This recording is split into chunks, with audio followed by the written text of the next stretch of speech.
Welcome back to How Hamilton Works. This is part 2 in a series about how Hamilton makes you cry. Last time we talked about Malcolm Gladwell's theory that lyrical specificity makes us cry. But of course, music itself can be sad without lyrics. There is such a thing as musical specificity, and Lin-Manuel Miranda knew this because he happens to use one of the saddest musical progressions in all of history to make us bawl our eyes out in Hamilton. And that musical progression is the descending bass.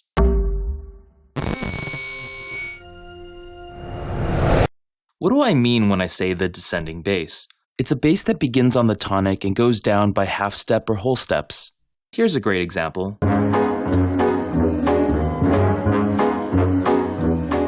Wait, this song is upbeat. I thought I was supposed to be talking about sad songs. But this song is sad. It's a breakup song. The women's voices represent a woman kicking her boyfriend out. And Ray Charles represents the boyfriend who is pleading for them to stay together. And even though the chorus "Hit the Road Jack" actually sounds exuberant and empowering, this is contrasted with Ray Charles, who is heartbroken and begging to be taken back. You don't want me to cry no more. If you think Hit the Road is an exception, consider one of the saddest pieces of music in recent history, the theme from Up, aka Married Life by Michael Giacchino. It doesn't start off as a sad theme. It begins happy with a melody leaping, up, making us feel like it's lighter than air. All the while, the descending bass beneath lies in wait for its lament when the playfulness falls away.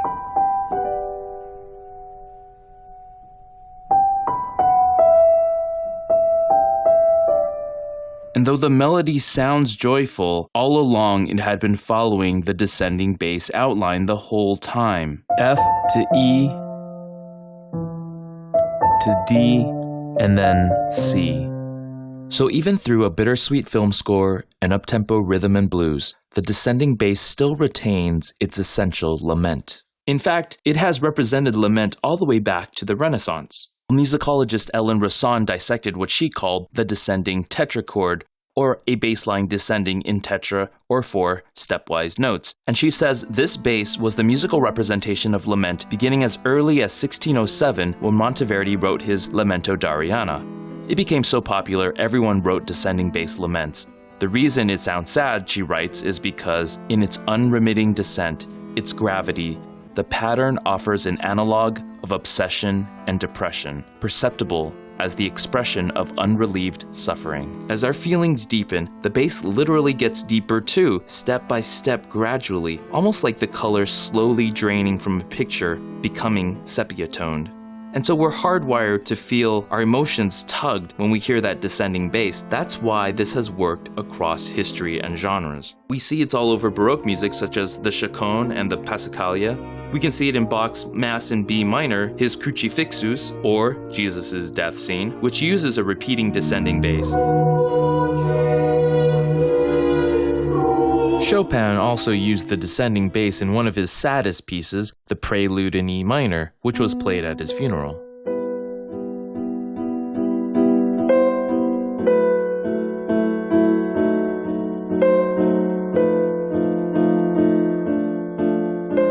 Moving into 60s rock, the Beatles' While My Guitar Gently Weeps uses a minor descending bass, and yep, it has weeps in the title. And even up to more recent times, Adele's Someone Like You, one of the saddest pop songs ever, also uses a descending bass.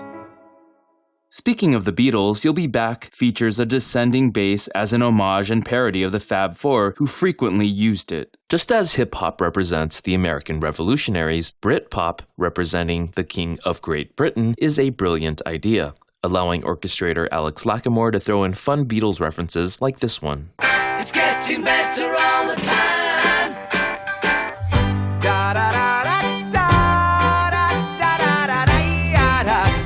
But it's even more appropriate because You'll Be Back is perhaps about one of the biggest breakups in world history. That's right, America breaking up with King George III. And just like Ray Charles, King George is pleading with his colonies to stay. Similar to the theme from Up, King George's catchy refrain also outlines the descending bass, going from G to F natural to E to E flat to D. While Lin-Manuel Miranda was undoubtedly influenced by many greats throughout musical history, one influence stands out when it comes to talking about making people cry, and that influence is Les Miz. In fact, he says, I think Les Miz was the first musical I ever saw, and I was 7 years old. I remember my parents bringing home the cast album, and I remember my mom crying every time she heard Bring Him Home. And that was affecting to me. And he elaborates even further in a New Yorker article where he says, I remember seeing Les Mis when I was 7. I cried when Fantine died. I really got my Les Mis on in this score, like being really smart about where to reintroduce a theme.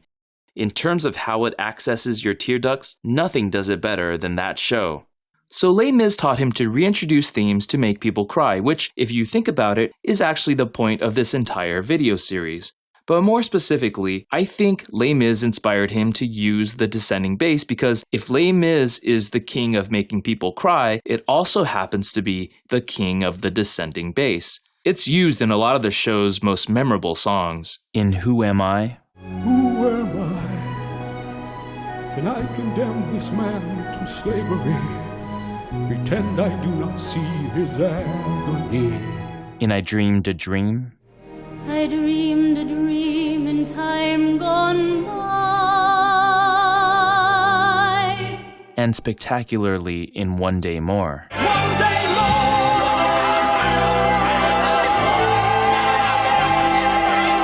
And let's not forget the song that made the 7-year-old Lin cry. That song where Fantine dies is called Come to Me, and it features a series of descending basses. Come to me, Cosette, the light is fading. Don't you see the evening star appearing?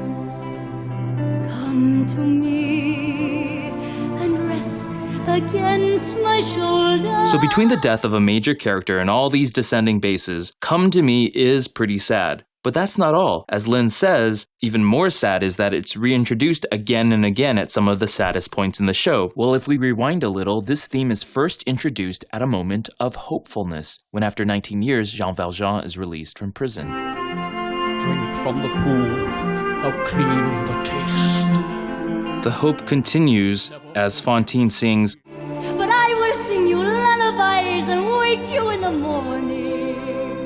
which is a promise she makes in the future tense, but it's an unfulfilled promise because that night she dies of tuberculosis. The hope in this music has turned into despair. And when it returns later as the show-stopping torch song On My Own, Eponine is using it to sing about the dashed hopes of being with Marius. On my own, pretending he's beside me, all alone. And finally, it returns just before Jean Valjean's death. The ghost of Fantine returns to sing Come With Me, beckoning Jean Valjean to join her on the other side. Come with me, where chains will never bind you. So in Hamilton, is there an equivalent song to Come to Me, i.e. a tearjerker that can be reintroduced again and again during moments of loss and sorrow to generate waterworks? You bet. It's called The Story of Tonight. Just as Married Life and Come to Me begin as hopeful themes, so too does The Story of Tonight. It's about the hope for the revolution to come, hope for the legacy Hamilton and his friends will leave for their children, hope in a better tomorrow. And it's sung in the future tense. Tomorrow there will be more of us. And because this song will be used later for some emotional heavy lifting, it is distinguished musically in almost every way. As the fourth song in the show, the orchestration sounds different. The first three songs, Alexander Hamilton, Aaron Burr, Sir, and My Shot, feature extensive rapping and a prominent rhythm section. Story of Tonight doesn't have either. Instead, we get piano. And it's accompanied by more prominent use of strings, which represent heartfelt sincerity. This association is so strong that the string version of The Story of Tonight is just as powerful when it returns without any words or singing in One Last Time, where it underscores the sincerity behind Washington's farewell address. In reviewing the incidents of my administration, I am unconscious of intentional error. I shall also carry with me the hope. And we feel that hope here, even though no one actually sings The Story of Tonight. There's something else that distinguishes The Story of Tonight from the three songs that it follows. In each of the previous 3 songs, it took us no more than 6 seconds to hear the main chord progression.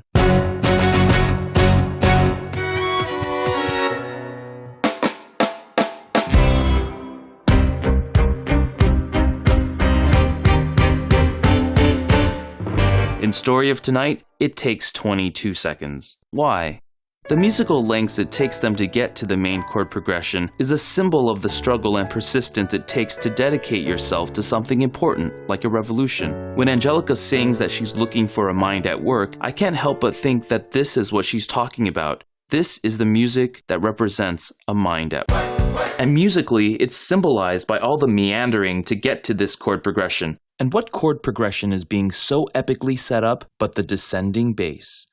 We get the chords A major, E major, F sharp minor, and D minor.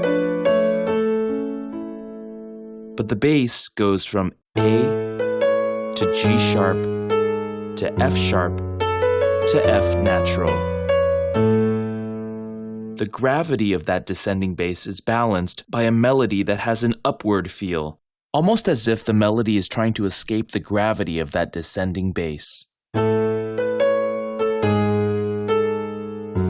The Story of Tonight even emphasizes this ascending melody with an ascending lyric, raise a glass to freedom. By emphasizing the promise of sunlight, we ignore the storm clouds hovering beneath, almost like a magician misdirecting our attention on the positive and not the negative. In fact, Lin misdirects us even further in the Story of Tonight reprise, which is now less sincere and more comedic and sung between the same original group of friends, Lafayette, Lawrence, and Mulligan, to Hamilton as a roast after his wedding. And just as You'll Be Back is a parody of the Beatles, so too was Story of Tonight reprise a parody. Unlike the original, which had no drums, this one has what sounds like a beatboxer, a callback to their first rap cipher in Aaron Burr, Sir, when Mulligan banged the table to generate a similarly irreverent makeshift beat. Finally, after all this misdirection, we come to the tearjerker. The first 2 times we've heard the Story of Tonight, we've been lulled into hearing the song describe a sense of hope and even a parody of that hope. The 3rd time we hear the Story of Tonight, it's called Tomorrow There'll Be More of Us, or Lauren's Interlude, and it's not hopeful at all. Lauren's Interlude happens right before the finale of Act 1 in a short scene where Hamilton is at home and receives a letter from Lawrence. This short scene is surprising in almost every way. First of all, it's the only dialogue scene in the entire show. Eliza and Hamilton speak to each other not in raps or melodies, but in spoken language, as in a play or in life. This gives the scene a sense of realism, which makes it stand out from the rest of the show. Second, this scene features the only song in the show not on the album. This means even fans who know the album backwards and forwards will be confronted with a moment of genuine, spontaneous surprise and emotion. And if you're wondering how there could be singing, since I said it was a dialogue scene, well, it's because at the same time, Lawrence is alone on the other side of the stage singing a version of the Story of Tonight, which punctuates the dialogue. This particular arrangement of the Story of Tonight features piano and strings, reflecting again the sincerity and seriousness of that original version. But here it's a lot more sparse with short phrases. The music here is reminiscent of something Mozart said. The music is not in the notes, but in the silence between. Third, it's surprising because, well, Hamilton hardly says anything. If we know anything about Hamilton, it's that he loves to speak and does so often in the form of raps that are a metaphor for how eloquent and verbose he is. But here he mainly asks questions and listens. He asks Eliza to read him the letter, which is actually from Lawrence's father, saying, "Lawrence has been killed." Suddenly, this scene comes into focus. The realism of the scene underlines a realization. "I may not live to see our glory" was once a declaration of innocent youth, but now becomes a prophecy.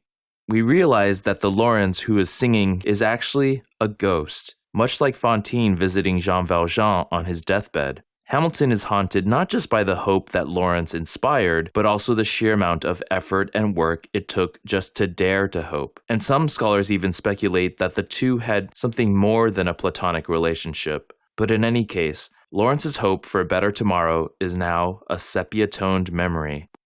And all these realizations are packed into the letter. So of course, when Eliza reads it, underneath we hear the descending bass lament. As you may know, Lieutenant Colonel Lawrence was engaged in recruiting 3,000 men for the first all-black military... A theme whose gravity musically represents these realizations sinking in for Hamilton.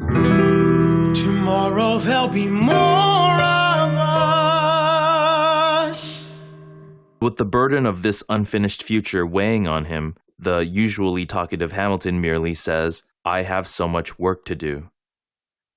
Which is what he does in the next song, Non-Stop, all about how he's working like tomorrow won't arrive. How do you write like tomorrow won't arrive? The final instance of the story of tonight is Hamilton's last breath before he is shot. Raise a glass to freedom. But tragically, instead of raising a glass, he raises his pistol to the sky, eager to join Lawrence on the other side. After everything that has happened in the show, the moment that flashes before his eyes right before dying is a group of rowdy guys having beers together and dedicating themselves to creating a country. This is where, if you're seeing the live show, you realize, if you haven't yet already, that the story of tonight, the story that these men theorize their children will tell about them in the future, is the one that you've in fact just seen. Thank you so much for watching, especially to new patrons Ann Altunian, Lena, and Arveen Saxena. And stay tuned for part 3 in this series, How Hamilton Makes You Cry. Peace.